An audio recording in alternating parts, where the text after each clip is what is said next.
bagai raja berdiri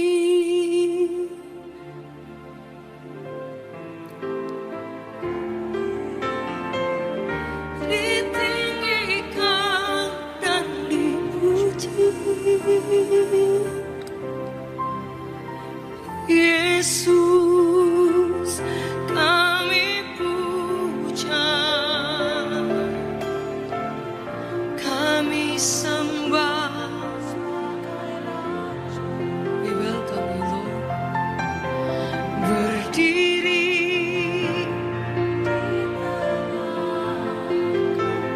ditinggikan,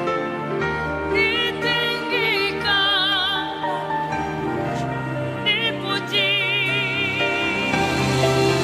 Sembah dan puji. Amin. Sembah dan puji,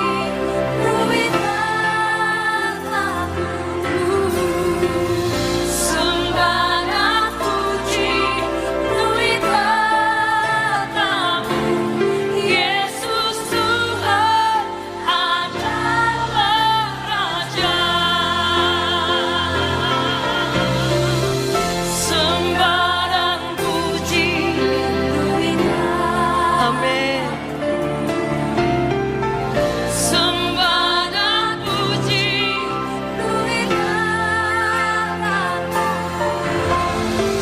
Sembah dan puji,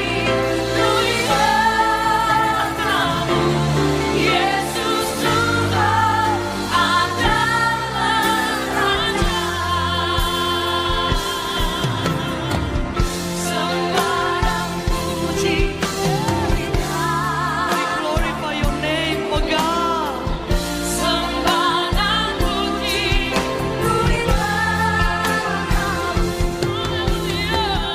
sembah dan puji, Yesus Tuhan adalah Raja. Angkat tanganmu di hadapan Tuhan, tinggikan Dia.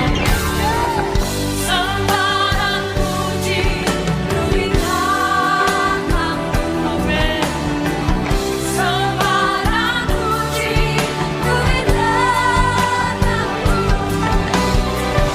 sembah dan puji, Yesus Tuhan adalah Raja. Sembah dan puji, sembah dan puji, Praise, oh God. Wonderful Jesus. sembah dan puji, Yesus Tuhan adalah Raja.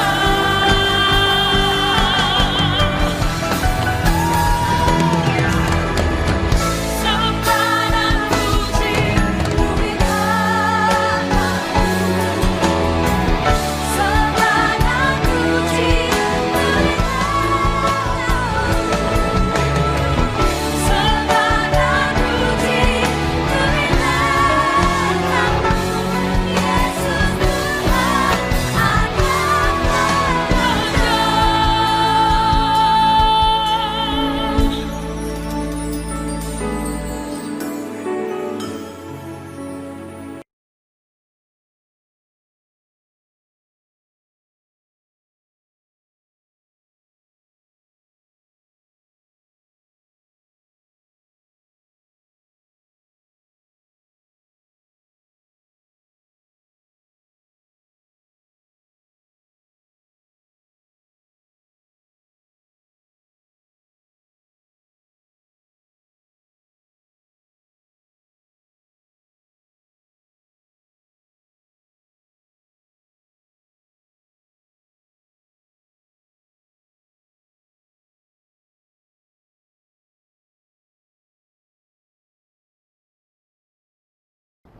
Salam sejahtera Bapak Ibu yang saya kasihi, seluruh jemaat dan pengurus CMC GCC, dan juga seluruh simpatisan, bahkan seluruh umat Kristen dimanapun Anda berada. Berjumpa kembali dengan saya, Nathan Jurnawan. Hari ini kita kembali online ibadah secara live streaming di tanggal 26 Juli 2020. Topik yang akan kita kupas pada hari ini cukup menarik. Kalau Anda lihat gambar ini, kesan Anda apa? Kira-kira judul atau topik akan kita kupas apa? Ada satu gambar animasi gerak kiri dan kanan dan juga dibatasi oleh listrik. Tema kita adalah maju kena, mundur kena. Satu topik yang sangat unik. Nah, sebelum kita mulai, kita akan mendengarkan pujian penyembahan yang akan disampaikan oleh Bapak Pendeta Jonathan Prawira. Mari kita mendengarkan 3 pujian yang akan disampaikan oleh Bapak Jonathan Prawira. Pujian yang pertama adalah tiang awan dan tiang api. Itulah yang menuntun bangsa Israel menuju ke tanah Kanaan. Karena topik ini kita juga membahas tentang perjalanan bangsa Israel menuju ke tanah Kanaan. Lagu yang kedua, Tuhan pasti buka jalan. Dengan kata lain, tidak ada jalan buntu bagi Tuhan. Walaupun manusia terjepit di tengah-tengah, maju kena, mundur kena, tapi di tengah-tengah jepitan itu Tuhan akan buka sebuah jalan baru. Dan lagu yang terakhir, Tuhan selalu punya cara. Bagi manusia mungkin caranya sudah buntu, caranya sudah tidak ada lagi, tapi bagi Tuhan selalu terbuka cara-cara yang baru yang tidak terpikirkan dan tidak terbayangkan oleh manusia. Mari Pak Jonathan, kami persilahkan untuk menaikkan pujian dan penyembahan ini.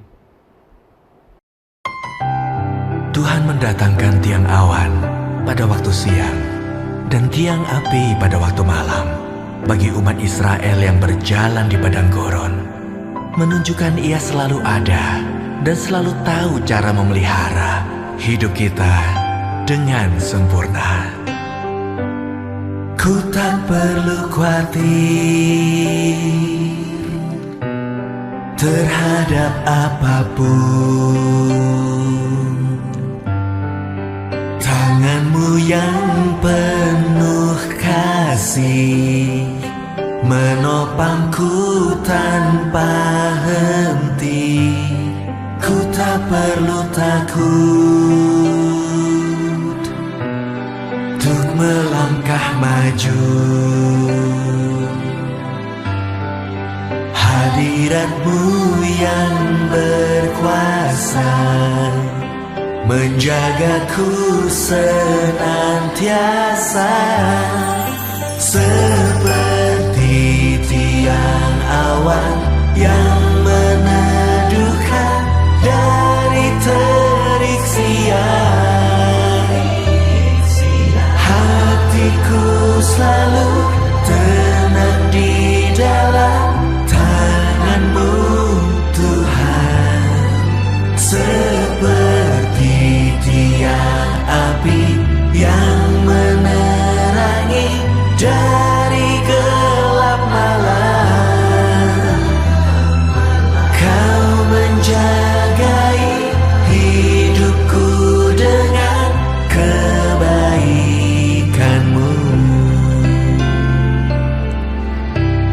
Ku tak perlu takut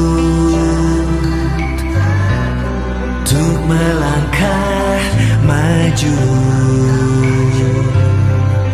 Hadirat-Mu yang berkuasa menjagaku senantiasa, seperti tiang awan yang meneduhkan dari terik siang. Hatiku selalu tenang di dalam tangan-Mu Tuhan, seperti tiang api yang menerangi dari gelap malam. Kau menjaga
kuasa untuk melakukan perkara yang besar di hidupku. Yang kulihat Kau Tuhan telah menjadi pertolongan di setiap kesesakanku. Sekarang ku yakin Tuhan pasti buka jalan bagiku, yang selalu mengandalkan kuasa-Mu di atas segalanya, asal ku tak menyimpang ke kiri dan ke kanan. Kau Tuhan selalu membawaku di jalan kemenangan-Mu.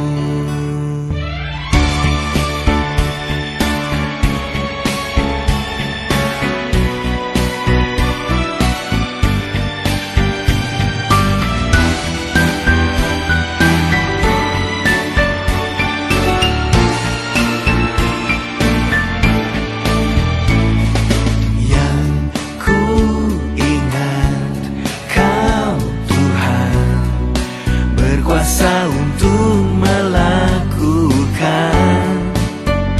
perkara yang besar di hidupku. Yang kulihat Kau Tuhan telah menjadi pertolongan di setiap kesesakanku. Sekarang ku yakin Tuhan pasti buka jalan bagiku, yang selalu mengandalkan kuasa-Mu di atas segalanya, asal ku tak menyimpang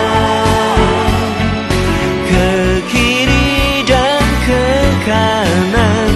Kau Tuhan selalu membawaku di jalan kemenangan-Mu.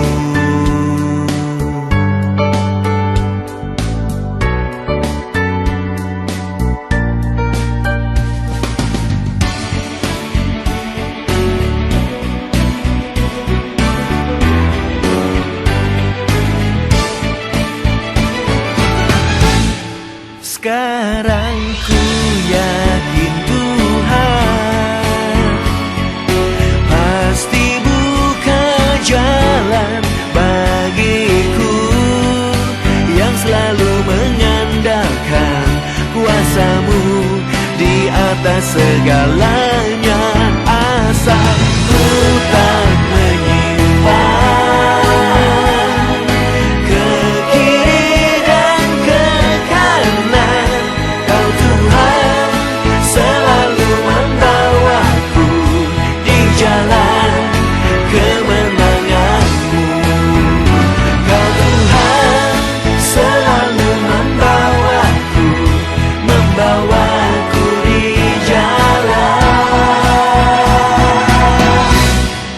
kemenangan-Mu.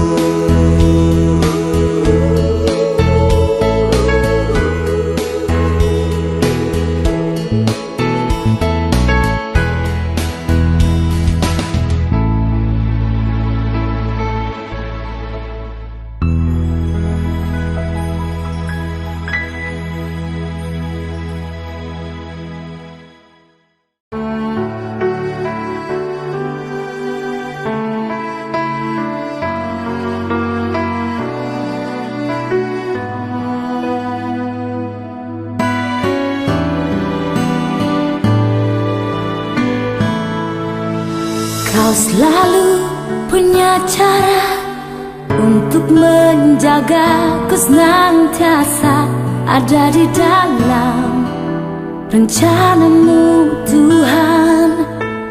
Kau selalu punya cara untuk mengubah keburukan agar menjadi hal baik bagiku.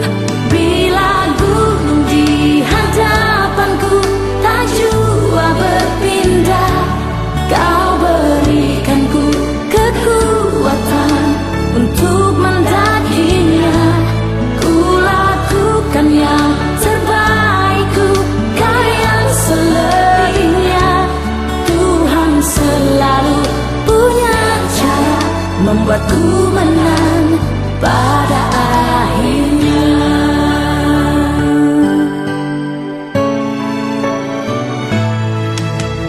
Kau selalu punya cara untuk menjagaku senantiasa agar di dalam rencanamu Tuhan. Kau selalu punya cara untuk mengubah keburukan agar menjadi hal baik bagiku.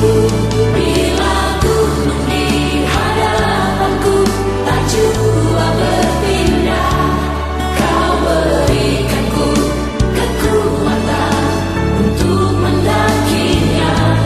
Ku lakukan yang terbaikku, Kau yang selebihnya. Tuhan selalu punya cara membuatku menang pada akhirnya. Bila gunung di hadapanku tak jua berpindah, Kau berikanku kekuatan untuk mendakinya. Ku lakukan yang terbaikku, Kau yang selebihnya. Tuhan selalu punya cara membuatku menang pada akhirnya. Tuhan selalu punya cara membuatku menang pada akhirnya. Kita sudah mendengarkan pujian penyembahan yang disampaikan oleh Bapak Jonathan Prawira. Dan saat ini kita akan memasuki firman Tuhan dengan judul Maju Kena, Mundur Kena. Sebelumnya kita akan berdoa, mohon Tuhan Yesus pimpin kita. Di dalam nama Yesus Kristus, Tuhan kami yang hidup, kami berdoa. Terima kasih Tuhan, Engkau tetap menjaga, melindungi kami. Di masa-masa COVID seperti sekarang, di mana dunia mengalami goncangan dalam dimensi ekonomi, kesehatan, sosial, dan juga berbagai macam masalah politik. Tapi kami masih Engkau jaga, lindungi, walaupun kami mengalami berbagai macam persoalan. Tapi kami masih eksis, kami masih bisa hidup, masih bisa bekerja. Dengan segala keterbatasannya, kami yakin Engkau menyertai memimpin kami. Terima kasih Tuhan, dan hari ini kami akan mendengarkan kebenaran firman-Mu. Siapkan hati dan telinga kami untuk menerima jamahan-Mu. Di dalam nama Tuhan Yesus kami berdoa. Amin. Bapak Ibu, kita lihat judul ini. Mungkin Bapak Ibu kenal dengan 3 orang ini. DKI. Mereka membuat satu perkumpulan lawak yang bernama Warkop DKI. DKI diambil dari kata 3 nama tersebut. Dono, Indro, dan Kasino.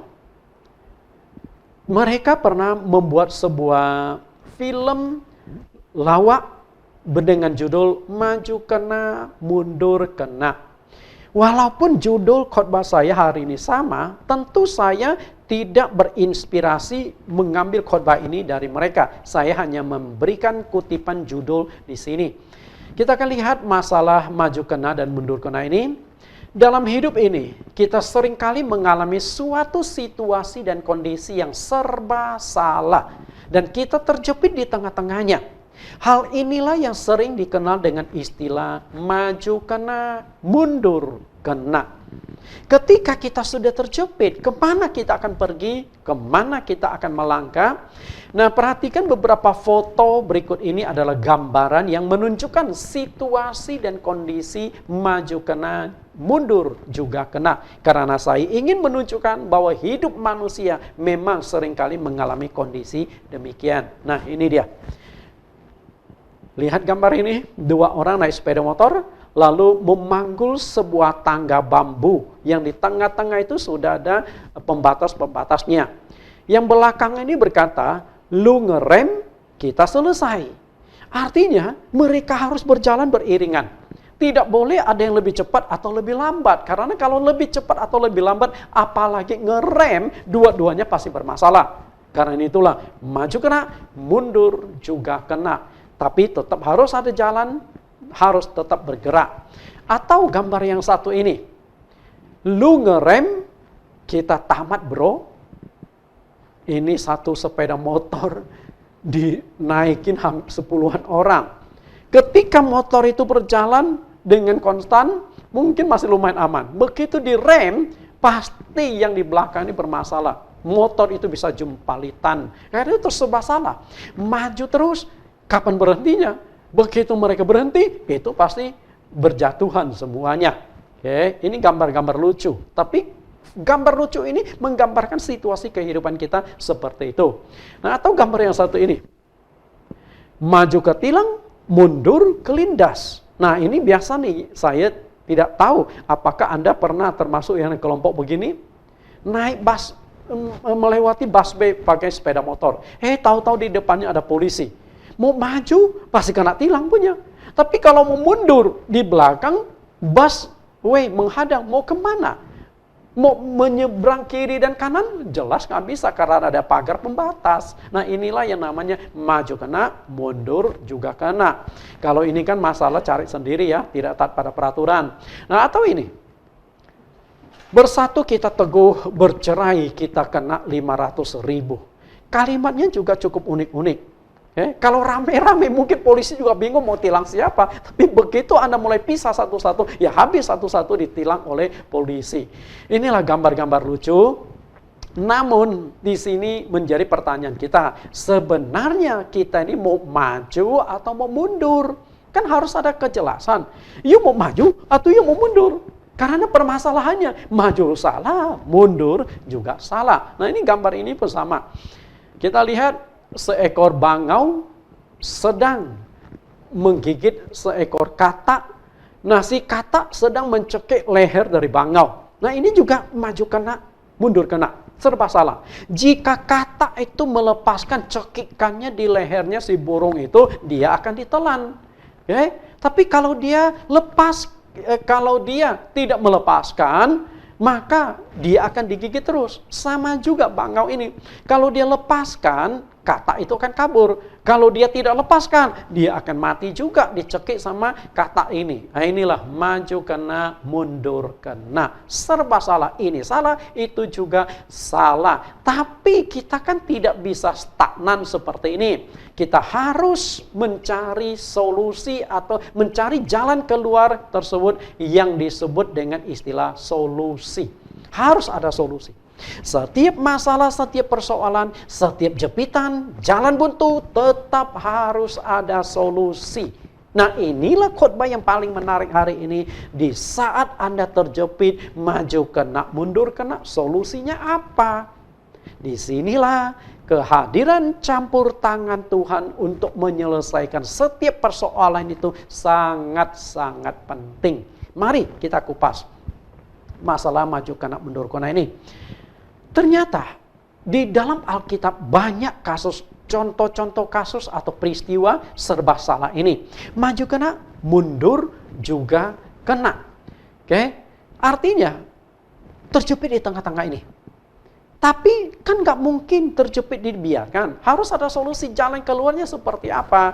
Nah, karena banyaknya kasus, banyaknya contoh peristiwa, saya tidak mungkin kutip satu demi satu karena kita dibatasi oleh waktu. Maka hari ini saya hanya akan memberikan 2 contoh di dalam Alkitab yang akan kita analisa dalam khotbah hari ini, maju kena, mundur juga kena. Kasus yang pertama adalah peristiwa 3 pemuda Ibrani yang dipaksa oleh Nebukadnezar untuk menyembah patung emas yang dia dirikan. Lalu peristiwa yang kedua adalah ketika bangsa Israel keluar dari Mesir menuju ke tanah Kanaan, mereka sampai di tepi laut Teberau. Mau maju ada laut, mau mundur ada tentara Firaun terjepit di tengah-tengah. Tapi saya sudah katakan tadi, harus ada solusi atau jalan keluar. Kita kupas kedua topik tersebut.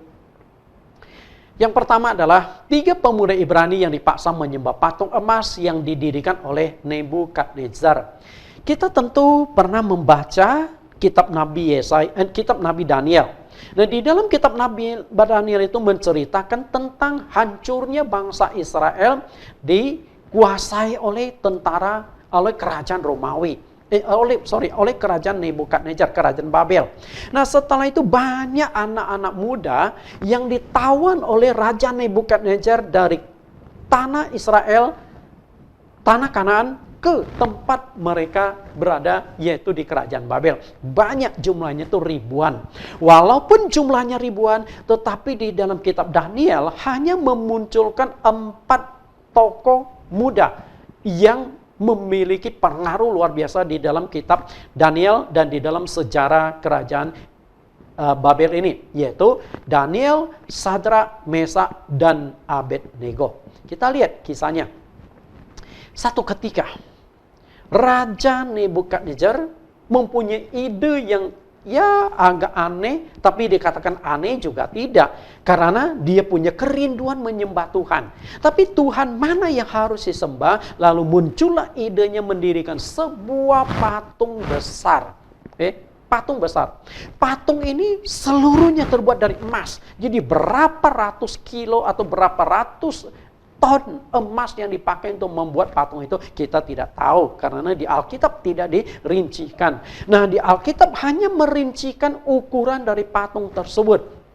Didirikan di satu tempat dataran tinggi di Dura. Kenapa didirikan di dataran tinggi? Supaya seluruh bangsa, seluruh penduduk dari kerajaan Babel itu bisa melihat patung dari jauh. Nah, sama seperti kalau di Jakarta ada Monas. Didirikan cukup tinggi supaya dari segala arah bisa melihat. Cuman kalau kita dari arah terendah mungkin akan tertutup. Tapi kalau kita ada di atas gedung yang tinggi, dengan mudah kita melihat ke arah Monas, di mana puluhan kilo emas itu dinaikkan di sebuah tiang itu. Berapa ukuran dari patung ini? Kita lihat tingginya 60 hasta. Dengan kata lain, kalau kita jadikan meter, ada 27 meter. Karena satu hasta itu panjangnya adalah dari jari saya sampai siku saya, hitungan standar mereka saat itu adalah 45 cm. Jadi tingginya 27 meter dan lebarnya 6 hasta, artinya lebarnya 2,7 meter. Saya saja hanya 1,57 meter tingginya. Artinya 2 kali lipat dari tinggi badan saya. Itu badan dari patung itu. Betapa besar megahnya patung tersebut bisa dilihat dari jauh. Karena inilah dewa, inilah Tuhan yang diciptakan oleh Raja Nebukadnezar. Nah, setelah selesai patung itu dibangun, lalu dilakukanlah peresmian. Waktu peresmian itulah yang menjadi permasalahan. Karena ini akan menjadi dewa sembahan dari seluruh warga negara Babel dan juga seluruh pejabat-pejabat di kerajaan Babel. Nah, 3 anak muda, Sadrak, Mesak, Abednego, kebetulan menjadi pejabat di kerajaan Babel. Dan mereka pun menghadapi persoalan. Karena waktu peresmian, Raja Nebukadnezar mengatakan semua orang tanpa kecuali harus sujud menyembah kepada patung itu. Karena pada waktu peresmian akan dibunyikan berbagai macam alat-alat musik, bunyi-bunyian, dan ketika semua itu berbunyi, semua harus bersujud mengarahkan arah sujud itu kepada patung emas yang didirikan oleh Nebukadnezar.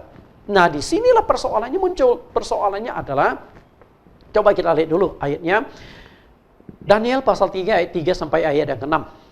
Lalu berkumpullah para wakil raja, para penguasa, para bupati, para penasihat negara, para bendahara, para hakim, para ahli hukum, dan semua kepala daerah untuk menghadiri pentahbisan patung yang telah didirikan oleh Raja Nebukadnezar. Dan berserulah seorang bentara dengan suara nyaring. Beginilah dititahkan kepadamu, hai orang-orang dari segala bangsa, suku bangsa, dan bahasa. Demi kamu mendengar bunyi sangkakala, seruling, kecapi, rembab, gambus, serdam, dan berbagai-bagai jenis bunyi-bunyian, maka haruslah kamu sujud menyembah patung yang telah didirikan Raja Nebukadnezar itu. Siapa yang tidak sujud menyembah akan dicampakkan seketika itu juga ke dalam perapian yang menyala-nyala. Bapak Ibu, lihat ya. Saat peresmian dan perintah raja sudah sangat jelas. Perintah disertai dengan sanksi. Kalau you tidak sujud menyembah patung atau dewa yang didirikan oleh Nebukadnezar, you akan dilemparkan ke dalam perapian yang menyala-nyala. Persoalan inilah yang menjadi masalah yang sangat rumit. Kenapa demikian? Karena 3 orang pemuda ini bermasalah dengan penyembahan patung. Disinilah yang saya katakan kondisi maju kena, mundur kena. Kenapa bisa posisi maju kena, mundur dan kena? Lalu mereka harus memutuskan memilihkan yang mana. Masalahnya adalah jika mereka menyembah patung itu, mereka akan melanggar firman Tuhan. Karena mereka itu adalah orang Israel, orang Ibrani yang ditawan dari tanah Kanaan menuju ke Babel. Dan mereka tahu persis hukum Tuhan. Kalau engkau menyembah patung atau menyembah pada berhala-berhala, maka engkau akan mendapatkan hukuman dari Tuhan, bahkan sampai keturunan ketiga dan keempat. Mereka takut dengan hukuman Tuhan. Tapi di satu sisi, jika mereka menolak menyembah, maka mereka akan dilemparkan ke dalam perapian yang menyala-nyala. Inilah yang saya katakan, maju kena, mundur juga kena. Bagaimana ini? Okay. Tapi di sini kan perlu ada solusi. Okay. Perlu ada solusi.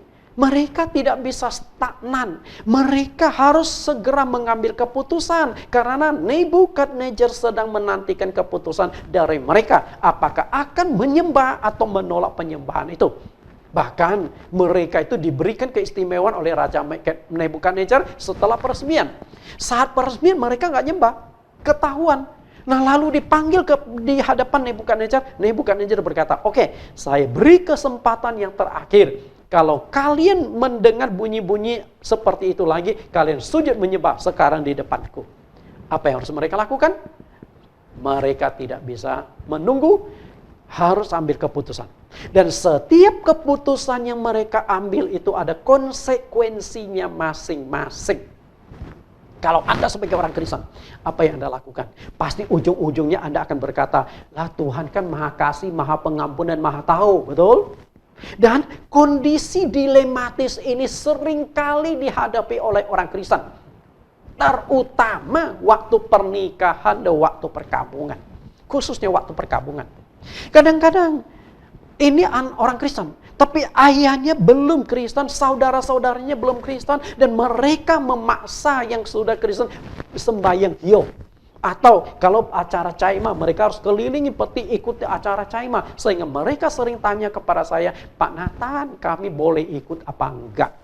Atau waktu cengbeng, boleh enggak sembahyang kuburan? Waktu di kuburan kami ikut doa sebagainya. Karena kalau tidak kami akan dibenci oleh keluarga kami, diacap fanatik dan sebagainya. Bapak Ibu, sebenarnya Sadrak, Mesak, Abednego bisa punya alasan seperti Anda.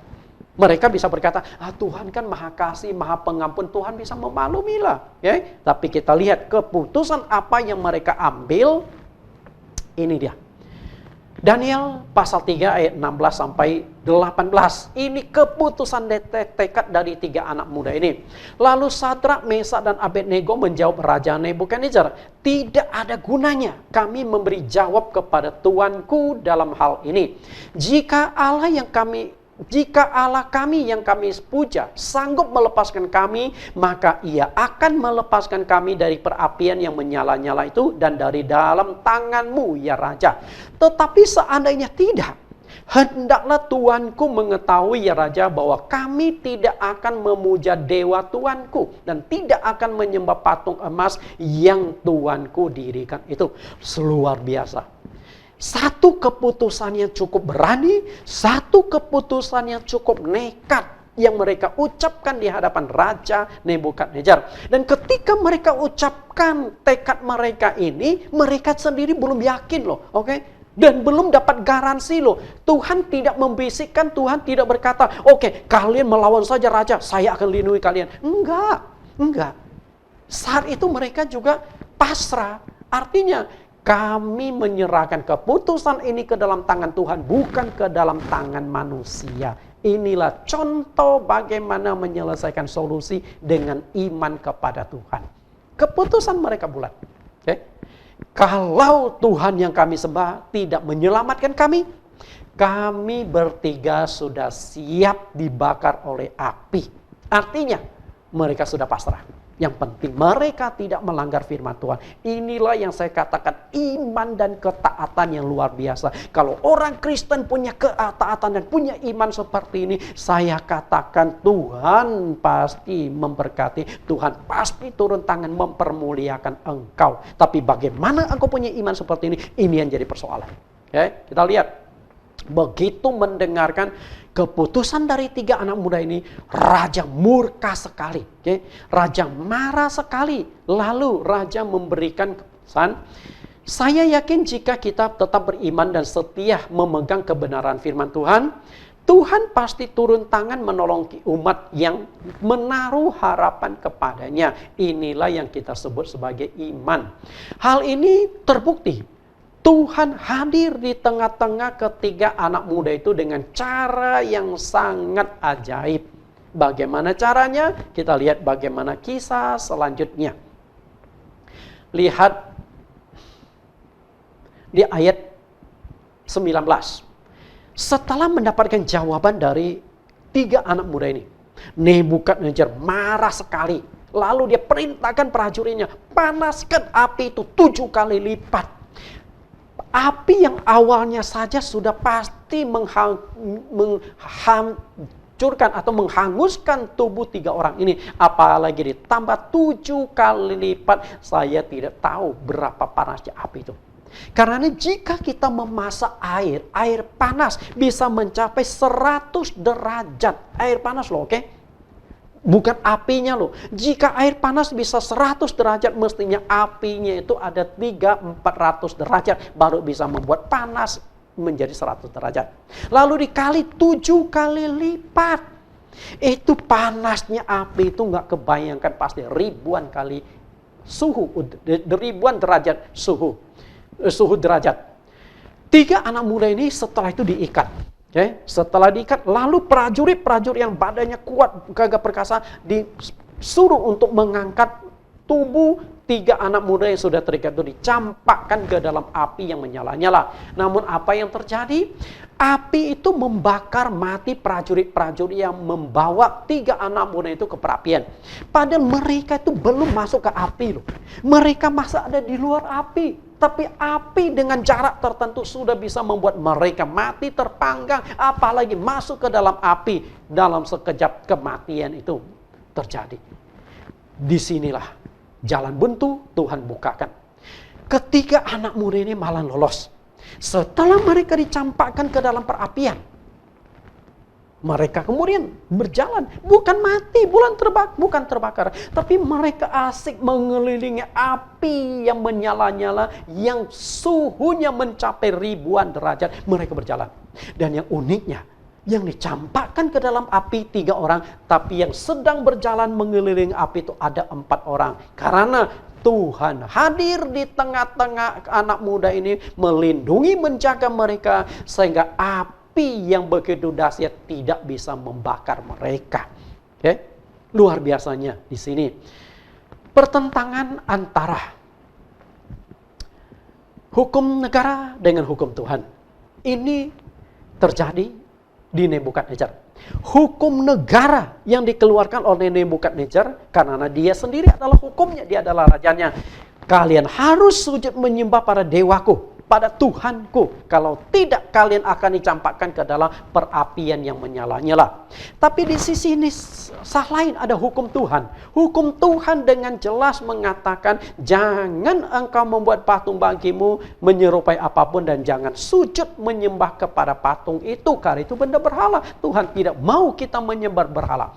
Hukum negara dengan hukum bertentangan. Disinilah yang saya katakan, maju kena, mundur kena. Nggak ada pilihan. Nah, jika tidak ada pilihan, apa yang harus kita lakukan? Banyak sebenarnya kasus-kasus di dalam kehidupan kita. Nah, saya ambil contoh nih. Nah, sebenarnya ada pilihan, tapi manusia lebih memilih melawan firman Tuhan. Bagaimana gereja dan hamba Tuhan menyikapi masalah perkawinan sejenis atau LGBT yang jelas-jelas bertentangan dengan hukum Tuhan? Apa pilihan Anda? Kalau kita hidup di Indonesia masih bersyukur Indonesia DPR-nya belum mensahkan pernikahan sejenis. Artinya ada pilihan dong. Masih gampang dong. Nggak ada masalah dong. Karena pemerintah masih mendukung hukum Tuhan. Tapi ketika pemerintah sudah berlawanan dengan hukum Tuhan, yaitu contohnya seperti di luar negeri. Sampai hari ini sudah 30 negara lebih DPR-nya mensahkan pernikahan sejenis. Dan yang menyakitkan adalah pemerintah negara itu banyak yang beragama Kristen. Pimpinan mereka, misalnya di Belanda, di Amerika, bukankah presidennya beragama Kristen? Sampai mereka mengeluarkan undang-undang seperti ini. Karena itu, satu kali saya punya rekan pelayanan di luar negeri yang di mana negara mereka melayani adalah negara yang sudah mensahkan undang-undang tersebut. Salah satunya adalah Taiwan. Mereka hubungi saya dan berkata, Pak Nathan, sekarang jadi pendeta di sini agak susah. Saya tanya, susah kenapa? Saya pikir masalah ekonomi. Ternyata bukan masalah ekonomi. Mereka berkata, satu kali ada seorang anak muda rambut panjang dengan satu anak muda rambut cepak datang ke gereja saya. Mereka minta, Pak, kami mau menikah, tolong nikahkan kami. Dua-duanya laki-laki. Gimana nih? Saya menolak. Saya berhadapan dengan undang-undang negara. Saya terima, saya berhadapan dengan undang-undang Tuhan. Ini yang jadi persoalan. Nah, kalau sudah di kondisi maju kena dan mundur kena, kita memang agak sulit, tapi tetap kita harus memegang firman Tuhan, bukan kebenaran manusia. Kita lihat Wahyu pasal 13 ayat 15 sampai 18. Ini juga situasi yang serba salah. Maju kena, mundur kena. Dan kepadanya diberikan kuasa untuk memberikan nyawa kepada patung binatang itu. Sehingga patung binatang itu berbicara juga dan bertindak demikitu rupa. Sehingga semua orang yang tidak menyembah ke patung binatang itu dibunuh. Dan ia menyebabkan sehingga kepada semua orang kecil atau besar, kaya atau miskin, mereka merdeka atau hamba diberi tanda pada tangan kanannya atau pada dahinya. Dan tidak ada seorang pun yang dapat membeli atau menjual selain daripada mereka yang memakai tanda itu, yaitu nama binatang itu atau bilangan namanya. Yang penting di sini ialah hikmat. Barang siapa yang bijaksana, baiklah ia menghitung bilangan binatang itu. Karena bilangan itu adalah bilangan seorang manusia. Dan bilangannya itu ialah 666. Hari ini zaman COVID nih Bapak Ibu. Nah, COVID lalu mulai diciptakan anti-COVID. Atau semacam vaksin COVID. Nah, ternyata kita dengar isu-isu melalui vaksin COVID inilah akan ditanamkan vaksin ini sudah dilengkapi dengan chip-chip yang kecil. Atau suatu saat kita akan ditanamkan microchip. Dan microchip itu diyakini oleh banyak orang Kristen termasuk pendeta-pendeta itu adalah 666 kode dari setan. Kalau hari ini mungkin kita masih aman karena belum berhasil diciptakan dan belum ada pemaksaan. Suatu hari mungkin gara-gara COVID semua dipaksakan untuk menerima vaksin yang diciptakan lalu ditanamkan ke dalam tubuh dilengkapi dengan microchip tersebut. Anda mau terima atau menolak? Ini serba salah. Anda terima, ternyata kalau itu memang tertulis di dalam kitab Wahyu pasal 13 ayat 15 sampai 18, ternyata itu yang dimaksudkan kitab Wahyu terjadi kenyataan, Anda melanggar firman Tuhan. Anda tidak menolak, Anda akan sulit menghadapi kehidupan selanjutnya. Karena jika engkau tidak terima lambang itu, tanda itu, Anda tidak bisa menjual beli, transaksi Anda kesulitan, naik pesawat Anda tidak bisa karena tidak bisa di-scan. Anda nggak bisa kemana-mana. Bahkan kalau Anda tidak bisa, Anda tidak mau pakai, Anda melawan peraturan pemerintah. Karena pemerintah sudah mensahkan, mau terima atau menolak. Inilah yang saya katakan serba salah. Tapi kita belajar prinsip pilihan dan ketaatan para rasul. Kisah Rasul 4 ayat 19, tetapi Petrus dan Yohanes menjawab mereka, silakan kamu putuskan sendiri, manakah yang benar di hadapan Allah, taat kepada kamu atau taat kepada Allah.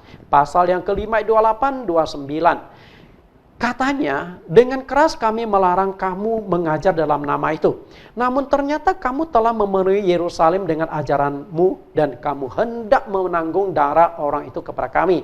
Tetapi Petrus dan rasul-rasul itu menjawab, katanya, kita harus lebih taat kepada Allah daripada kepada manusia. Kita lihat, 3 anak muda Ibrani sudah ambil keputusan, dan karena keputusan yang mereka ambil, walaupun sempat dicampakkan ke perapian, tapi Tuhan loloskan mereka, Tuhan tolong mereka, bahkan Tuhan memuliakan mereka. Nah, Petrus menghadapi kondisi demikian, rasul-rasul menghadapi kondisi demikian, mau taat kepada Allah atau taat pada manusia. Satu hal saya katakan, rasul-rasul mengajarkan kepada kita taat pada Allah, bukan pada manusia. Kalau mau mati ya matilah. Kalau belum waktunya mati, walau dicampakkan ke dalam perapian, tetap hidup kok. Nah, kalau perapian yang sudah jelas ada di depan mata, yang sudah jelas mematikan, 3 anak muda masih berani hadapi. Apalagi kalau Anda tidak memakai microchip itu, Anda hanya dimasukkan ke dalam penjara, atau Anda hanya mengalami kesulitan ekonomi. Apakah Anda berani hadapi itu? Tapi harus ada solusi, harus ada jawaban. Percayalah. Kalau kita taat pada firman Tuhan, pasti ada solusi, ada jalan keluar. Intinya, jangan sampai peraturan manusia mengalahkan firman Tuhan. Itu yang pertama. Lalu yang kedua, ketika bangsa Israel keluar dari Mesir menuju ke tanah Kanaan, mereka berjalan sampai di tepi laut Tebrau. Ini problem nih. Maju kena, mundur juga kena. Maju ada laut, mundur ada tentara Firaun yang sedang mengejar mereka. Kita lihat kisahnya. Bangsa Israel keluar dari Mesir menuju ke tanah Kanaan itu terjadi tanggal 11 bulan Abib. Tanggal 11 bulan Abib. Lihat Keluaran pasal 12 ayat 2 sampai ayat yang ketiga. Bulan inilah akan menjadi permulaan segala bulan bagimu. Ini akan menjadi bulan pertama bagimu tiap-tiap tahun. Inilah permulaan tanggalan bangsa Yunani, bangsa Ibrani, bangsa Israel. Di Keluaran pasal 12 ayat 2. Maka bangsa Israel itu punya tanggalan sendiri. Satu tanggalan yang mereka pakai, lalu ada tanggalan internasional juga mereka pakai. Nah, permulaan tanggal mereka itu dimulai dari bulan Abib. Lalu ayat 3, katakanlah kepada segenap jemaah Israel, pada tanggal 10 bulan ini, diambillah oleh masing-masing seekor anak domba menurut kaum keluarga. Seekor anak domba untuk tiap-tiap rumah tangga. Di sini dicantumkan tanggal 10. Ini adalah malam terakhir mereka sebelum berangkat keluar dari Mesir menuju ke tanah Kanaan. Mereka harus merayakan Paskah dengan menyembelih anak domba. Ini malam terakhir, perjamuan terakhir, perjamuan Paskah.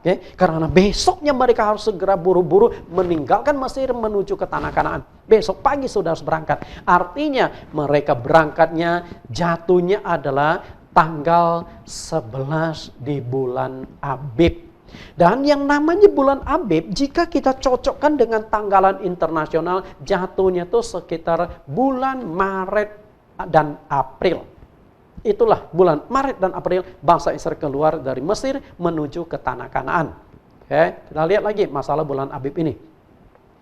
Keluaran 13 ayat 3 sampai 4. Lalu berkatalah Musa kepada bangsa itu, peringatilah hari ini Sebab pada hari ini kamu keluar dari Mesir, dari rumah perbudakan. Karena dengan kekuatan tangan Tuhan telah membawa kamu keluar dari sana. Sebab itu tidak boleh dimakan sesuatu pun yang beragi. Hari ini kamu keluar dalam bulan Abib. Nah, ayat ini juga kembali menegaskan tentang perayaan Paskah itu. Oke, Paskah atau malam terakhir mereka melakukan perjamuan Paskah, karena setelah makan mereka besok pagi sudah siap-siap harus melakukan perjalanan panjang menuju tanah yang dijanjikan Allah kepada mereka. Dan akhirnya setelah perayaan Paskah mereka sudah mulai berangkat. Dan yang hebatnya, sepanjang perjalanan mereka keluar dari Mesir menuju ke tanah Kanaan, Tuhan tidak tinggalkan mereka, tapi Tuhan menyertai mereka dengan tiang awan dan tiang api. Kita lihat Keluaran 13 ayat 20-22. Demikianlah mereka berangkat dari Sukot dan berkemah di Etam, di tepi padang gurun. Tuhan berjalan di depan mereka pada siang hari dalam tiang awan untuk menuntun mereka di jalan, dan pada malam hari dalam tiang api untuk menerangi mereka, sehingga mereka dapat berjalan siang dan malam dengan tidak beralih. Tiang awan itu tetap ada pada siang hari dan tiang api pada waktu malam hari di depan bangsa itu. Saya katakan, tidak ada satu pun negara yang pernah mengalami peristiwa unik ini.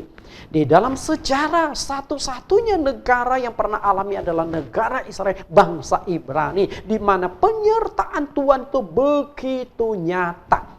Dalam perjalanan, tempat perjalanan mereka itu padang gurun loh. Yang namanya padang gurun, kalau bangsa Israel itu ada 4 musim. Musim panas, musim dingin, musim semi, dan satu lagi 4 musim. Nah, dari 4 musim ini, mereka ketika musim dingin, dinginnya itu luar biasa. Dan ketika musim panas, panasnya itu biasa di padang gurun itu. Nah, dengan kehadiran tiang awan akan menaungi mereka.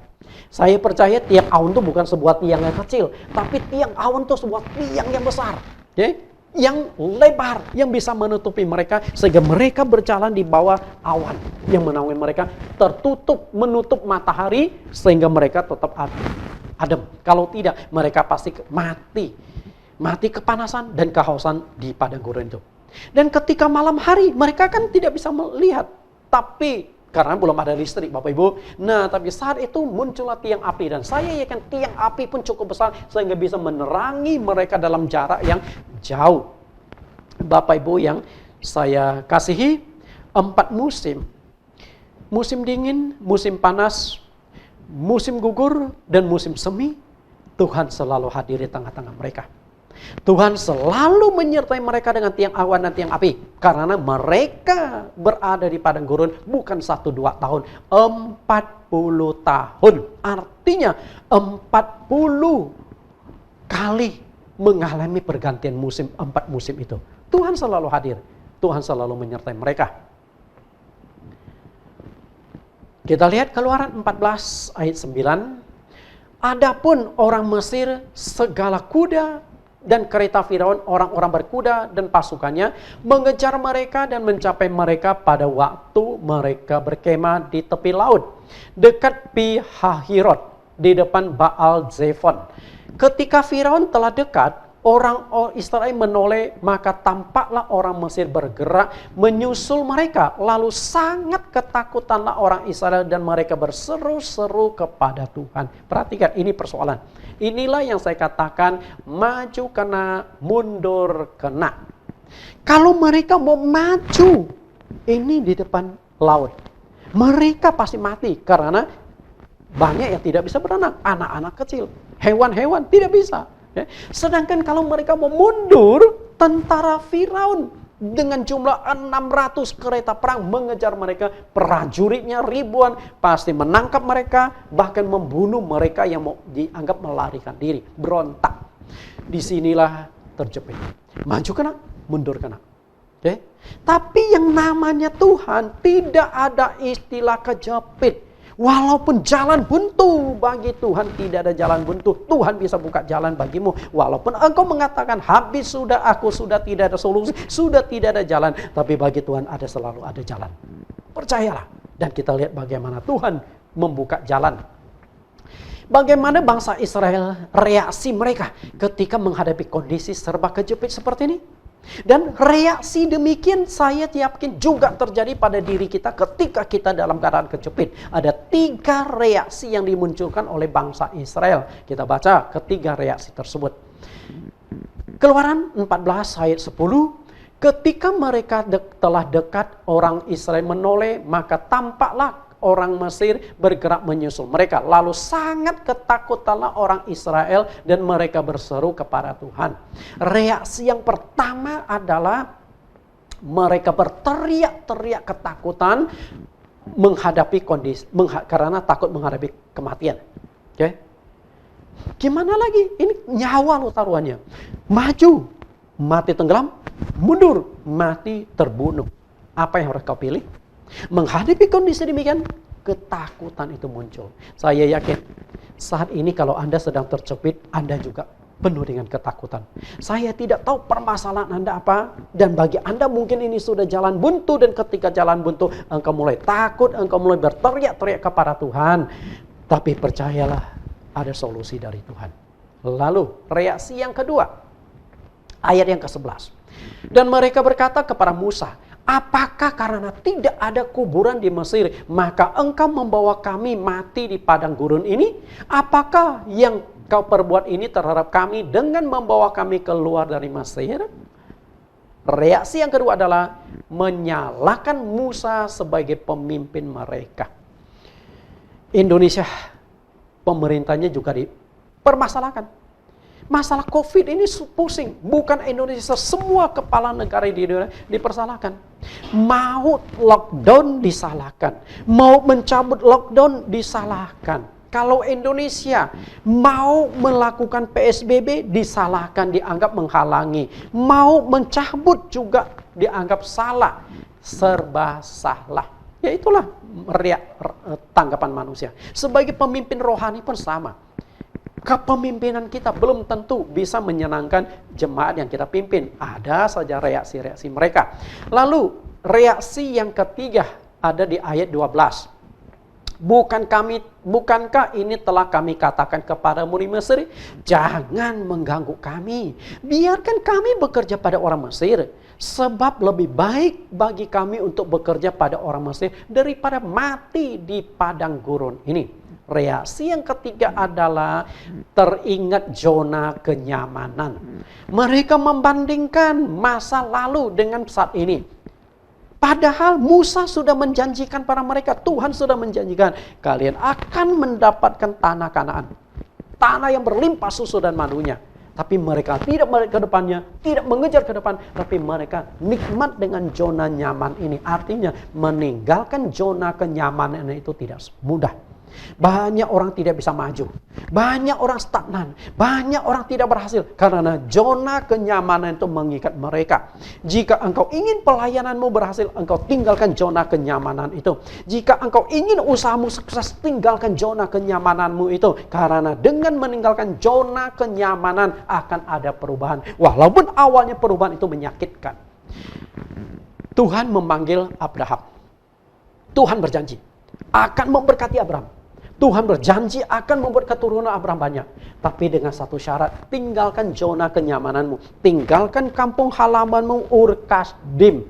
Allah panggil Abraham keluar. Kalau Abraham saat itu tidak mau tinggalkan kampung halamannya, Abraham tidak akan ada hari ini.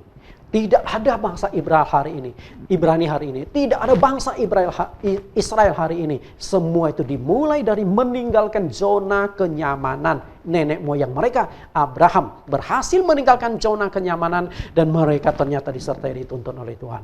Oke, itulah reaksi manusia. Mengapa bangsa Israel itu mengalami ketakutan, berteriak-teriak, menyalahkan Musa yang memimpin mereka keluar dari Mesir menuju ke tanah Kanaan, seberat tanah yang berlimpah susu dan madunya. Kenapa mereka bisa seperti itu? Permasalahannya adalah kurang beriman. Itu saja. Okay? Kurang beriman. Saya katakan aneh bangsa yang satu ini. Maka tidak heran di Alkitab mengatakan bangsa yang tegar tengkuk. Keras kepala, tegar tengkuk. Padahal mereka itu disertai Tuhan. Tuhan ada di tengah-tengah mereka dalam wujud tiang awan dan tiang api. Bukankah ketika mereka ada di tepi laut Teberau, di depan laut, di belakang tentara Firaun. Tapi ingat loh, saat itu tiang awan dan tiang api belum meninggalkan mereka loh. Semalam-malaman ada tiang api, sehingga tentara Firaun tidak bisa menyerang mereka. Kenapa ya? Tuhan ada di tengah-tengah mereka pun mereka masih ketakutan, masih berontak, masih marah. Kenapa?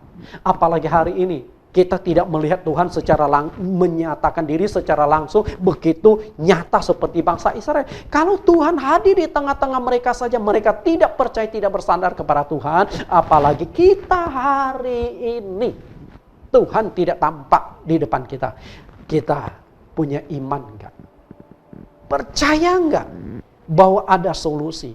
Percaya enggak ada jalan keluar atas segala masalahmu? Kalau engkau percaya, maka Tuhan akan bertindak. Kalau engkau tidak percaya, Tuhan akan biarkan engkau. Bapak Ibu, Musa akhirnya turun tangan. Dia berusaha menenangkan bangsa Israel agar mereka tenang dan bersandar sepenuhnya kepada Tuhan. Kita lihat apa ini katakan Musa. Keluaran 14 ayat 13. Tetapi berkatalah Musa kepada bangsa itu, jangan takut, berdirilah tetap dan lihatlah keselamatan dari Tuhan yang akan diberikannya pada hari ini kepadamu. Sebab orang Mesir yang kamu lihat hari ini tidak akan kamu lihat lagi untuk selama-lamanya. Tuhan akan berperang untuk kamu dan kamu akan tinggal diam saja. Kita lihat, inilah perkataan orang beriman. Jadi kalau orang punya iman, setiap kata yang diucapkan itu penuh kekuatan, penuh keyakinan. Walaupun itu belum terjadi. Saya yakin Tuhan akan berkati saya. Saya yakin Tuhan akan lindungi saya. Itu perkataan iman. Tapi banyak umat-umat Tuhan perkataannya tidak beriman. Habislah kita. Bagaimana ya? Selanjutnya apa ya? Itu perkataan tidak beriman semua. Apa yang engkau ucapkan, itulah yang akan terjadi. Seperti yang dikatakan oleh Tuhan. Dan sekarang Musa ucapkan kalimat menubuat. Kalimat yang walaupun belum terjadi, tapi dia sudah yakin Tuhan akan berperang untuk mereka. Tuhan akan menyelamatkan mereka. Dan Musa sendiri tidak tahu cara Tuhan, tapi dia yakin tidak ada jalan buntu, tidak ada jalan tertutup bagi Tuhan. Dan setelah Musa berkata demikian, menenangkan mereka, akhirnya Tuhan memberikan solusi atau jalan keluar. Cara Tuhan juga sangat unik. Dan belum pernah ada di dalam sejarah, dan setelah itu sejarah tidak terulang lagi di mana Tuhan membuka Laut Merah. Kita lihat apa yang terjadi. Keluaran 14 ayat 21-22. Lalu Musa mengulurkan tangannya ke atas laut dan semalam-malaman itu Tuhan menguakkan air laut dengan perantaraan angin timur yang keras. Membuat laut itu menjadi tanah kering, maka terbelahlah air itu.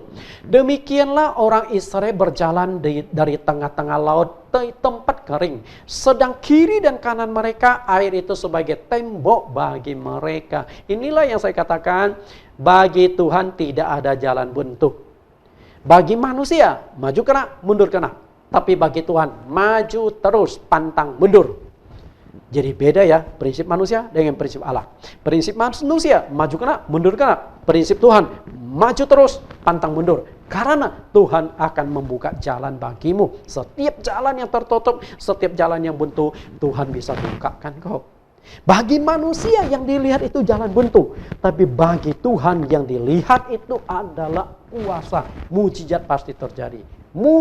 Seluruh bangsa Israel melihat ini jalan tertutup, sedangkan Musa melihat ini jalan peluang, ini jalan terbuka, karena dia bersandar kepada Tuhan. Dengan kata lain, kalau engkau bersandar kepada Tuhan, masalahmu, kesulitanmu selesai. Sidang jemaat yang saya kasih, hingga saat ini pandemi virus corona COVID-19 telah melanda dunia lebih dari 6 bulan. Setengah tahun tidak terasa oleh kita. Mulai Januari sudah mulai keluar. Setelah itu terus sampai hari ini, dan sampai hari ini cenderung naik. Indonesia setiap hari masih bertambah 1.000 orang lebih. Sampai hari ini waktu saya menyampaikan kebenaran firman di tanggal 22 Juli, jumlah yang sudah terpapar ataupun terjangkit itu sudah hampir mencapai sudah kurang lebih 70.000 orang. Kita tidak tahu berapa banyak lagi. Bapak Ibu yang saya kasihi, pemerintah di seluruh dunia menghadapi situasi dan kondisi serba salah. Maju kena, mundur juga kena. Mau menerapkan lockdown atau mencabut lockdown. Kalau Indonesia menggunakan istilah PSBB, mana yang harus dipilih pemerintah? Disinilah yang saya katakan maju kena, mundur juga kena. Kenapa saya menggunakan istilah maju kena dan mundur kena? Kita lihat yang namanya COVID-19 ini tetap lockdown atau cabut lockdown. Hanya ada dua pilihan. Dan pilihan itu berdampak luas di dalam kehidupan masyarakat. Dan pilihan ini juga berdampak di dalam ibadah kita kepada Tuhan. Jika menerapkan tetap lockdown, akan mengalami kelumpuhan ekonomi, bahkan bisa mengakibatkan krisis ekonomi yang cukup parah. Baru 6 bulan loh, COVID melanda dunia. Sudah banyak perusahaan-perusahaan tutup, sudah banyak perusahaan besar bertumbangan satu demi satu. Beberapa waktu yang lalu, perusahaan Lion, pesawat Lion, baru mem-PHK 3.000 karyawannya. Karena penerbangan sepi. Gimana? Sudah banyak hotel-hotel yang ditutup yang sudah bangkrut. Setelah itu, ada juga satu perusahaan waralabah yang cukup terkenal di seluruh dunia, namanya Pizza Hut. Di Amerika, sebagai pusatnya Pizza Hut, di sana ada 1.300-an cabang Pizza Hut. Dan Indonesia juga membeli lisensi dari Amerika. Dan di Amerika mereka sudah mendaftarkan perusahaan mereka ke pengadilan Amerika bangkrut atau pilot.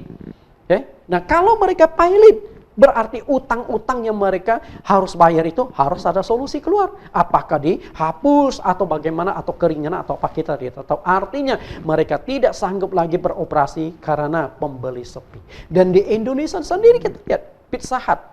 Di jalanan-jalanan saya banyak melihat Pizza Hut dijual dengan murah. 100.000 ada 4 kotak. Murah. Kenapa sampai begini? Karena itu krisis ekonomi. Bukan hanya Pizza Hut. Banyak restoran-restoran, banyak warung-warung juga terpaksa ditutup karena tidak ada pembelinya. Ini yang terjadi, kelumpuhan dan kematian ekonomi.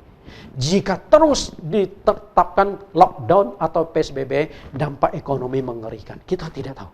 Sedangkan jika dicabut lockdown itu, semakin banyak penduduk yang akan tertular virus, sakit, dan jika dia tidak sembuh, ujung-ujungnya adalah meninggal.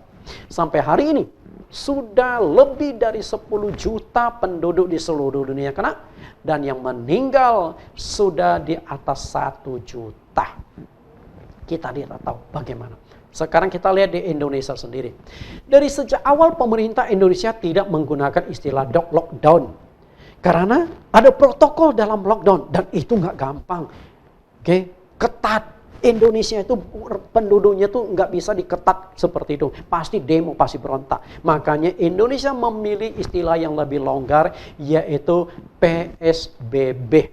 Pembatasan sosial berskala besar. Beda dengan lockdown. Kalau lockdown benar-benar dikunci. Lockdown. Kunci mati. Nggak bisa keluar, nggak bisa masuk. Nggak bisa. Seenaknya kita keluar dari rumah. Tapi PSBB hanya dibatasi, tapi dalam skala besar.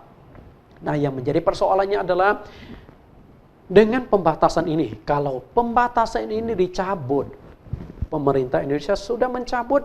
Walaupun Pemda sudah mencabut lockdown atau PSBB, bukan berarti penyebaran virus itu sudah menurun. Bukan berarti virus itu sudah berhasil ditangani. Bukan berarti virus COVID-19 itu sudah tidak ada lagi. Salah kaprah kalau Anda beranggapan demikian.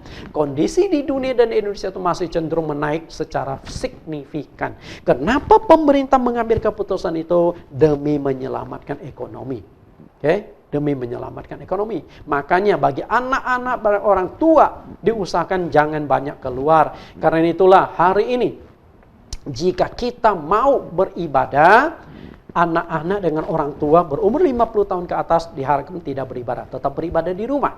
Oke? Hanya yang muda, yang visinya kuat. Tapi Anda tahu juga, ternyata belakangan yang meninggal juga banyak anak yang muda, berumur 40 tahun ke bawah. Banyak dokter yang masih muda menangani COVID meninggal juga. Inilah kondisi serba salah. Menghadapi kondisi serba salah ini, satu hal saya ingin katakan, tetaplah percaya, imani janji firman Tuhan pada ayat ini. Roma 10 ayat 13. Pencobaan-pencobaan yang kamu alami ialah pencobaan-pencobaan biasa yang tidak melebihi kekuatan manusia. Sebab Allah setia dan karena itu Ia tidak akan membiarkan kamu dicobai melampaui kekuatanmu. Pada waktu kamu dicobai, Ia akan memberikan kepadamu jalan keluar sehingga kamu dapat menanggungnya. Bapak Ibu, kita sudah belajar 2 kasus hari ini. Anak muda yang dipaksa menyembah patung dan dilemparkan ke dalam perapian. Tuhan sudah memberikan jalan keluar.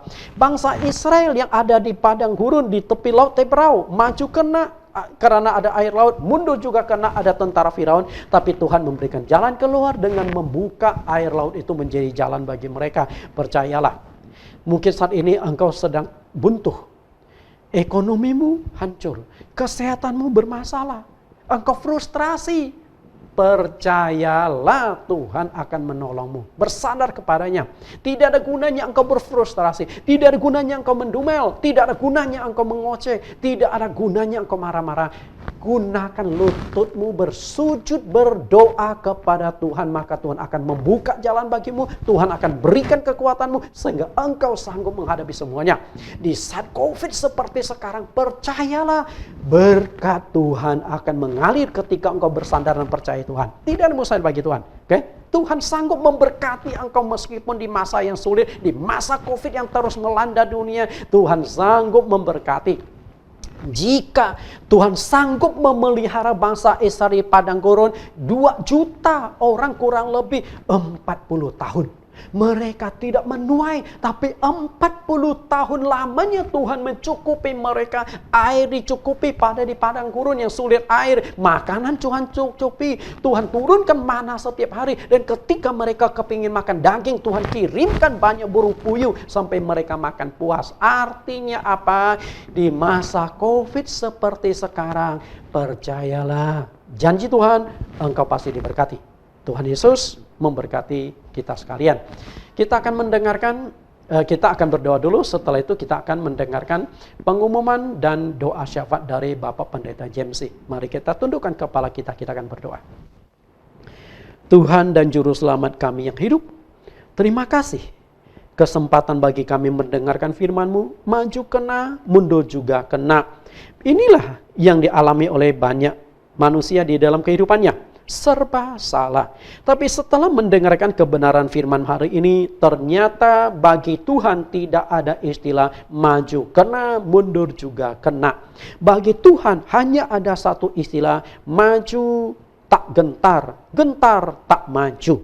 Kami harus terus maju karena ada solusi yang Engkau berikan kepada kami. Ketika kami bersandar kepada Engkau, ketika kami menyerahkan permasalahan kami, baik masalah ekonomi, masalah kesehatan, masalah keluarga kami, masalah anak-anak kami percaya ada solusi dari Tuhan, ada jalan keluar, tidak ada jalan yang tertutup, tidak ada jalan buntu bagi Tuhan yang Maha Kuasa. Terima kasih, kami bersyukur menemukan Engkau sebagai Tuhan yang ajaib. Demikian doa permohonan kami di dalam nama Tuhan Yesus. Amin. Bapak Ibu, kita mendengarkan pengumuman dan doa syafaat dari Bapak Pendeta James. Mari saya persilakan. Shalom Bapak Ibu yang kami kasihi. Puji Tuhan, kita telah mendengarkan firman Tuhan yang disampaikan oleh Bapak Pendeta Nathan. Bila kiranya firman yang disampaikan boleh menguatkan iman kita dan menjadi rema dalam kehidupan kita. Baiklah, pada kesempatan hari ini juga saya akan menyampaikan beberapa buah pengumuman. Yang pertama, pada hari ini adalah minggu terakhir di bulan Juli, dan kita ketahui bahwa di media cetak dan elektronik kita masih melihat penambahan jumlah positif penderita COVID yang masih terus bertambah, khususnya di negara kita Republik Indonesia. Dan belum ada tanda-tanda berakhir. Oleh karena itu, kita akan terus beribadah online atau di live streaming, dan ini menjadi pilihan terbaik untuk saat ini.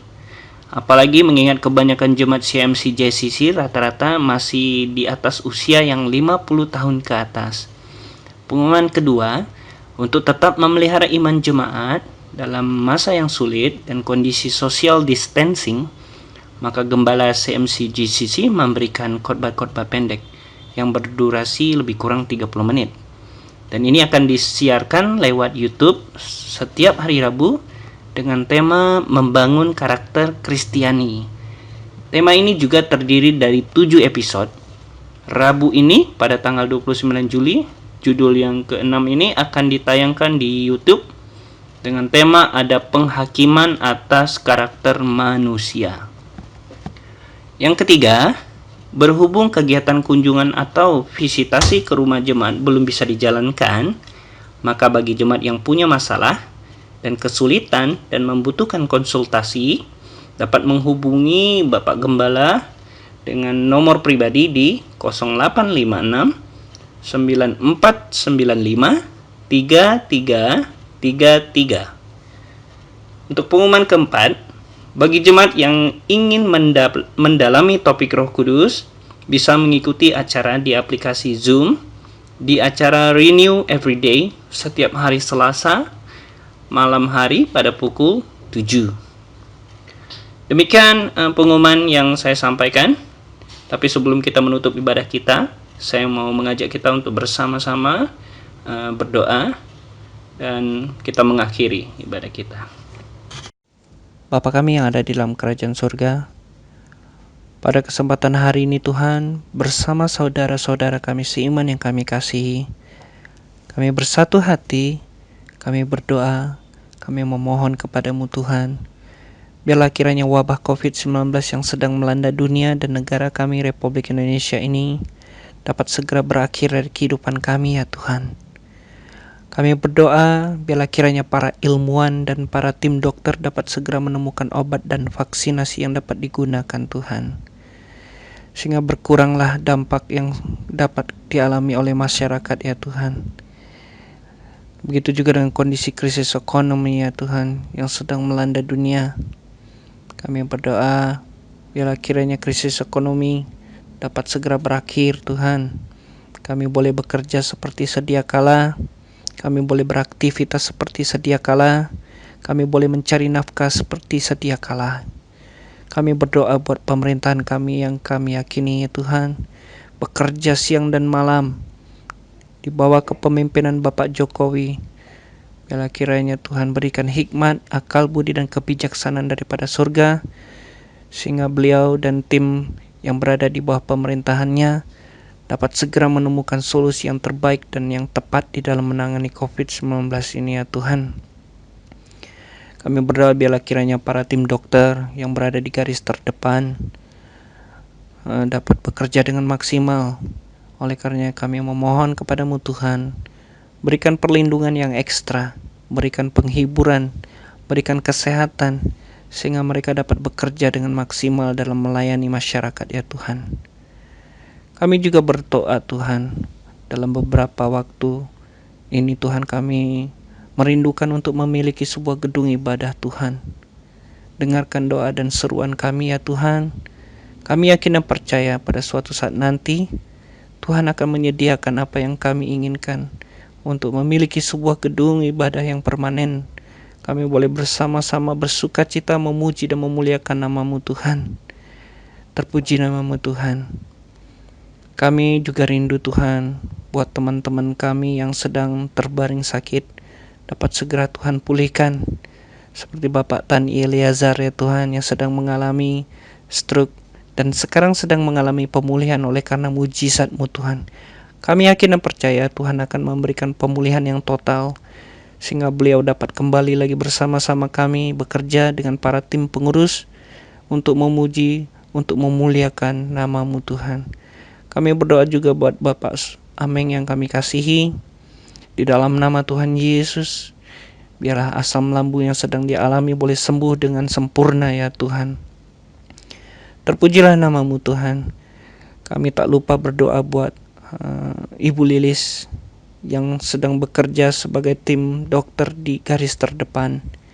Tuhan, kami mohon biarlah kiranya Tuhan memberikan perlindungan yang ekstra bagi dirinya, buat kesehatannya, sehingga beliau dan keluarga boleh terlindungi dan mereka boleh bekerja dengan maksimal untuk kemuliaan dan hormat bagi namamu Tuhan. Inilah menjadi doa dan permohonan kami pada kesempatan hari ini Tuhan. Sebelum kami pulang, kami rindu Tuhan memberkati kami melalui hamba-Mu yang kami kasih, yaitu Pendeta Nathan Jurnawan. Haleluya, haleluya. Bapak Ibu, kita sudah mendengarkan pengumuman dan doa syafaat. Saat ini saya akan memberkati Bapak Ibu. Mari angkat tangan Bapak Ibu. Kasih yang terbesar, kuasa yang ajaib, dan kemuliaan yang kekal akan turun atas saudara sekalian. Maka saudara-saudari akan diberkati dalam ekonomi saudara. Walaupun COVID melanda, tapi Tuhan sanggup memberkati di tengah-tengah kesulitan ini. Saudara-saudari akan diberkati dalam kesehatan. Tuhan berkuasa untuk melindungi engkau dari virus corona. Sehingga kemanapun engkau melangkah, ada perlindungan yang ajaib dari Tuhan. Tuhan berkenan untuk memberkati kesehatanmu. Jika saat ini engkau sedang bergumul melawan sakit penyakitmu, bahkan bergumul melawan virus corona yang engkau alami karena tertular, percayalah Tuhan sanggup menyembuhkan engkau. Sukacita, damai sejahtera, penyertaan Tuhan, perlindungan Tuhan akan menyertaimu saat ini sampai selama-lamanya. Kita naikkan pujian Allah kuasa melakukan segala sesuatu. Allah kuasa melakukan segala perkara. Allahku maha kuasa. Dia ciptakan seisi dunia, atur segala bangsa. Allahku maha kuasa. Amin. Tuhan Yesus berkati, sampai bertemu di kesempatan lain di dalam live channel kami, baik Bible Teaching Ministry maupun Jesus Christ Community. Silakan download, silakan kunjungi kedua link YouTube kami. Tuhan berkati.